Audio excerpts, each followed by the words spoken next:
అదే RTV app వార్తల్ని క్షణాల్లో చదివే అవకాశం ఉంటుంది. ఒక న్యూస్ పేపర్, ఒక టెలివిజన్ ఛానల్ మీ చేతుల్లో ఎప్పుడూ ఉంటాయి.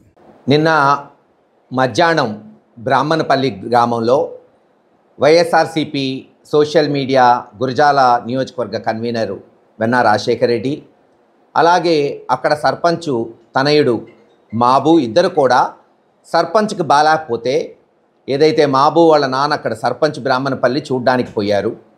ఈ సోషల్ మీడియా వాళ్ళు వచ్చారని కొంతమంది తెలుగుదేశంలోని అల్లరి మూక వాళ్ళ మీద దాడి చేయబోయారు. అది అందరు వీడియోలు బహిర్గతంగా చూసాం. వాళ్ళు రక్షించుకోవడానికి ఇంట్లో గడేసుకొని తలుపులు వేసుకొని ఇంట్లోపల ఉంటే అప్పుడు వెంటనే నేను ఎస్పీ గారి దృష్టికి తీసుకెళ్తే ఎస్పీ గారు తక్షణమే స్పందించి సిఐల్ని అక్కడికి పంపించాడు. గొడవ లేకుండా చూస్తానని హామీ ఇవ్వటం జరిగింది. అక్కడ పిడుగురాళ్ల సిఐ కూడా నాకు మాట ఇచ్చి వాళ్ళని గొడవ లేకుండా చేస్తాం సార్, వాళ్ళ మీద ఎటువంటి కేసులు లేవని స్పష్టంగా చెప్పడం జరిగింది.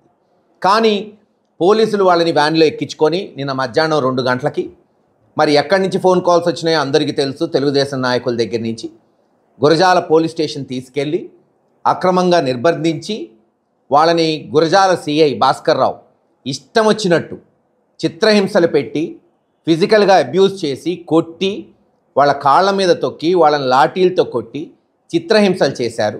నిన్న మధ్యాహ్నం 2:30కి తీసుకెళ్తే నిన్న సాయంత్రం వాళ్ళ మీద మళ్ళీ ఎవరో ఎస్టీ చేత ఒక ఎఫ్ఐఆర్ కట్టించి హైదరాబాద్ అంతా తిప్పి ఈరోజు తెచ్చి మళ్ళీ నోటీసులు ఇచ్చి విడుదల చేశారు. పాపం నొప్పితో వాళ్ళు బాధపడుతుంటే ఇప్పుడే ఈ హాస్పిటల్కి తీసుకురావటం జరిగింది.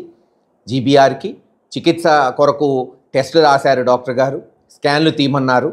చూద్దాం మరి ఏమొచ్చిద్దో. 1 డే ఇక్కడ అడ్మిట్ కావాలంటున్నారు. ఈ విషయం జగన్మోహన్ రెడ్డి గారి దృష్టికి కూడా తీసుకెళ్ళాం. ఆయన బుధవారం వాళ్ళని తీసుకురమ్మన్నాడు. లీగల్ టీంను కూడా అక్కడికి పిలుస్తానన్నాడు. లాయర్స్ అందరినీ ఏదైతే వైఎస్ఆర్సీపీ లీగల్ టీం ఉందో వాళ్ళతో చర్చించి ఎవరైతే అక్రమంగా ఈ సోషల్ మీడియా వాళ్ళని కొట్టారో సిఐ భాస్కర్ రావు ఇతర పోలీసు ఎవరైతే దాంట్లో పాలు పంచుకున్నారో మరి వాళ్ళ మీద ఎటువంటి చర్యలు ఉంటాయో జగన్మోహన్ రెడ్డి గారు ఆ లాయర్స్తో డిస్కస్ చేస్తానని చెప్పారు.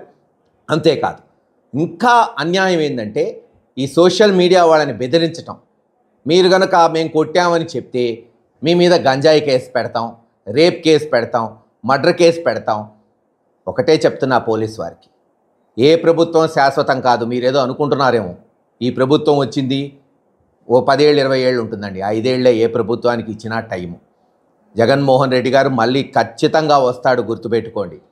ఆ రోజున మీరు ఎన్ని కేసులు పెడితే అన్నిటికీ 10 రెట్లు కేసులు ఏ ప్రభుత్వం అయినా పెట్టచ్చు. కేసులు పెట్టడం పెద్ద తెలియని విద్యేం కాదు. ఆలోచించుకోండి. మీకు అధికారం ఇచ్చింది, మీరు పదవిలో ఉన్నది ఈ రోజున మరి హాయిగా ప్రశాంతమైన వాతావరణం సృష్టించడానికి పోలీసు వారికి. మీరు ఉద్యోగాల్లో ఉంది, చేయండి. ఎస్, నిజంగా ఎవరన్నా వైఎస్ఆర్సీపీ నాయకులు తప్పు చేశారు, గొడవలు పెట్టుకున్నారు, లేదా ఎక్కడన్నా అఘాయిత్యాలు చేశారు, చట్టపరంగా చర్యలు తీసుకోండి, ఎవరు కాపాడం. కానీ అమాయకుల్ని, అన్యాయంగా యువకుల్ని తీసుకెళ్ళి బెదిరిస్తామంటే బెదిరిపోయే పార్టీ కాదు వైఎస్ఆర్సీపీ, జగన్మోహన్ రెడ్డి గారు. ఇంతకన్నా ఎక్కువే చూసిన నాయకుడు. ఆయన నాయకత్వంలో పనిచేస్తున్నాం. అందరం ఖచ్చితంగా అందరం ప్రతిఘటిస్తాం. ప్రజాస్వామ్య పద్ధతిలో మేము అవసరమైతే రోడ్డు మీదకి వస్తాం, కోర్టులకు పోయి కేసులు వేస్తాం. ఏదైనా సరే అన్యాయం జరిగితే ఉపేక్షించేదే లేదని మరొకసారి తెలియజేస్తున్నాం. రేపు బుధవారం తప్పకుండా వీళ్ళని జగన్మోహన్ రెడ్డి గారి దగ్గరికి తీసుకెళ్ళటం జరుగుతుంది. తదుపరి చర్యలు ఏమేం చేయాలి, ఎలా చేయాలి, ఇలా అక్రమంగా కొట్టిన సిఐ భాస్కర్ రావుని లేదు ఇంకెవరెవరు పోలీసులు దాంట్లో పాలు పంచుకున్నారు అవన్నీ కూడా డీటెయిల్స్ మరి లీగల్ టీంకి ఇవ్వటం జరుగుతుంది.